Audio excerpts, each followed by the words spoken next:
A gente vai dar foco aqui na nossa entrevistada do dia, Zeina Latif, que está conosco para falar sobre tarifaço e outros desafios da economia e do agro.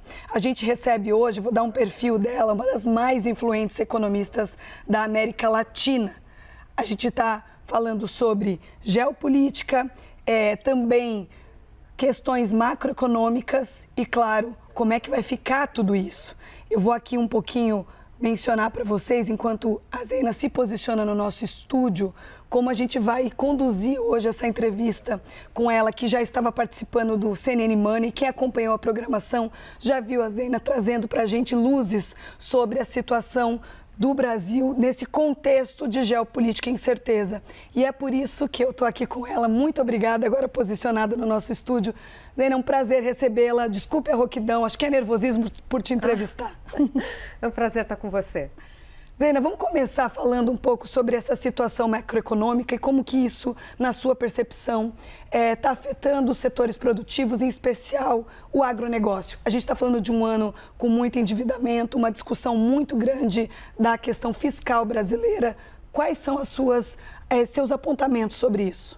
Olha, de uma forma geral, que a gente tem uma deterioração do ambiente macroeconômico em função de uma escolha política de acelerar gastos no Brasil, né? Não é um ano ou outro, a gente tem uma tendência de aumento de gastos e isso, obviamente, pressiona a taxa de juros, aumenta o desafio do Banco Central e gera um ambiente macroeconômico mais instável. Então, hoje a gente tem um quadro e a gente não consegue ter um cenário claro do que vai ser a taxa de juros nos próximos anos no Brasil. Quando é que o Brasil vai voltar a ter uma taxa de juros, por exemplo, de 6, 6,5%, que foi aquela da passagem do governo Temer para o governo Bolsonaro? Então, eu nem estou falando daquele período atípico da pandemia, estou falando de juros de um dígito, né, sensivelmente abaixo de 10%, e a gente não consegue enxergar um cenário assim no Brasil por causa da questão fiscal.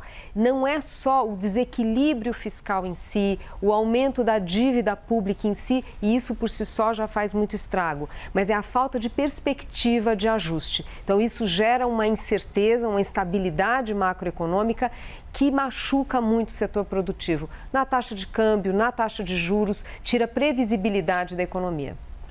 E quando a gente fala de tudo isso, tem uma visão mais ortodoxa para resolver esse problema agora?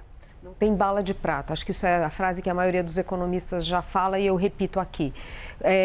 A questão fiscal, primeiro ponto, ela não é só importante por si só, mas ela também está associada a melhorar a qualidade do gasto público. Então, quando os economistas, nós defendemos contenção do crescimento dos gastos obrigatórios, é porque tem muitas políticas públicas que elas não entregam aquilo que prometeram, né? Estão mal focalizadas, têm baixa eficiência, então é um mau uso do recurso público, muitas vezes previsto na Constituição, por isso que é tão difícil a mudança, mas o fato é que a gente precisa enxergar um horizonte para essa agenda ser de fato efetivada e com consistência, sem impacto do ciclo político. A gente observa países vizinhos que têm, países de renda média, que têm estabilidade política, mas quando chega na hora de falar da gestão da política fiscal, ela é muito mais previsível. Então, a gente está falando de um Estado que não é a ortodoxia pela ortodoxia, mas é muito mais no sentido de ter um tamanho de Estado que permita um ambiente macroeconômico mais estável e um uso do recurso mais eficiente que, de fato, gere aumento do potencial de crescimento do Brasil. Essa combinação que a gente tem hoje, carga tributária elevada, má alocação de recursos, são fatores que deprimem a nossa capacidade, né, machucam a nossa capacidade de crescer. E afeta também o interesse de investimento. Aí a gente vai para a geopolítica. Hoje, tarifaço em vigor. Como triangular essa nova geoeconomia? E o agronegócio tem sofrido muito com isso.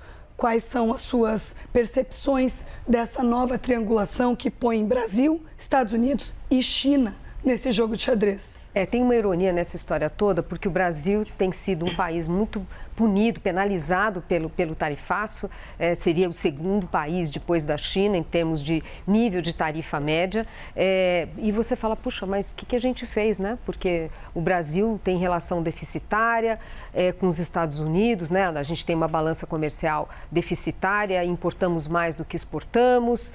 nem de longe ameaçamos a economia americana. Olha, o fato é que esse quadro, nessa tensão, essas pressões todas, a minha interpretação é que isso veio também para ficar. Que mesmo que fosse outro presidente, provavelmente a gente ia ter outro desenho, outros instrumentos, talvez menos ruidoso. A minha interpretação é que parte dessa história, além de, claro, reclamações naturais dos Estados Unidos em relação ao Brasil por causa de tarifas que o país impõe, inclusive para alguns produtos acima do que é do Mercosul, na verdade. Então, tem ali questões de fato relevantes, mas a minha interpretação é que tem um pano de fundo maior aqui, que é o interesse em terras raras e minerais críticos do Brasil. Então, é uma forma de elevar o poder de barganha dos Estados Unidos, encarecer as suas moedas de troca. Se eu estiver correta nessa minha leitura, significa que pode mudar presidente, mas a gente vai continuar sentindo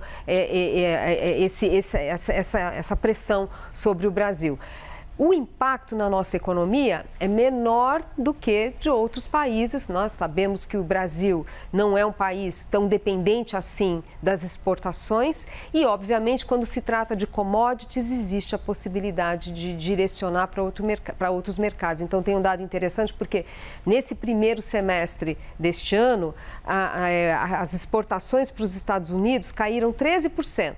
Mas quando a gente olha para o resto do mundo, as nossas exportações cresceram muito mais. Então, a gente tem tido resultados da exportação muito mais favoráveis. Conquista do Brasil, né? Mas também uma capacidade de reorientar a exportação para novos mercados.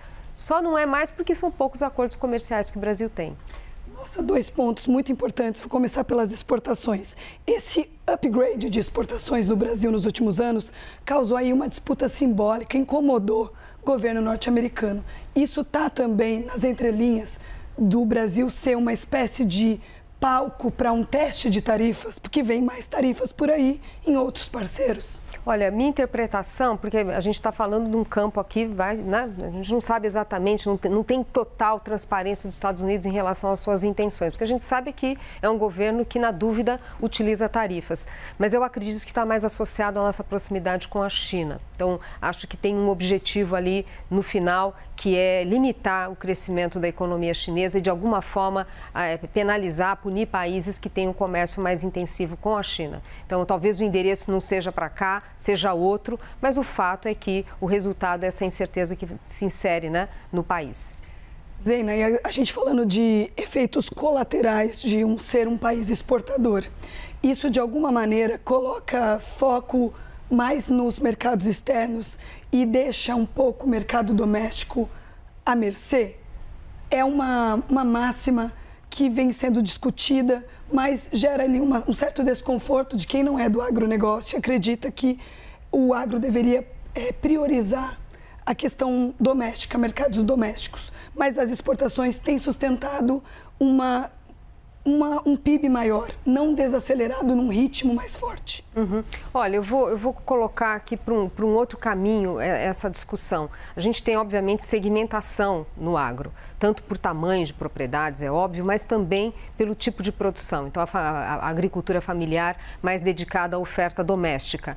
E aí, o que a gente observa é que tem uma avenida para crescer esse mercado ainda no Brasil. Apesar dos muitos avanços, a gente vê ainda muitos proprietários rurais utilizando técnicas que não são técnicas consolidadas já, né, no cultivo, no manejo, uso de tecnologias. Então, tem uma avenida. Quando a gente olha, por exemplo, a inflação de alimentos no Brasil, alimentos, né, no domicílio, cresce acima da inflação total. Então, mostra que tem ainda muito avanço que precisa ser feito na produção para o consumo doméstico. Não se trata de substituir um pelo outro, mas de aumentar a produtividade da produção agrícola, principalmente das propriedades menores, para ter, obviamente, impacto no preço dos produtos. E aqui é a produtividade no campo, mas também a logística, né? Porque a gente observa que muitas vezes o produto acaba chegando mais caro nos supermercados. Por quê? Porque tem um custo da logística muito elevado. Então, e outra coisa, cada vez mais expulsando, né? Quer dizer, a gente tem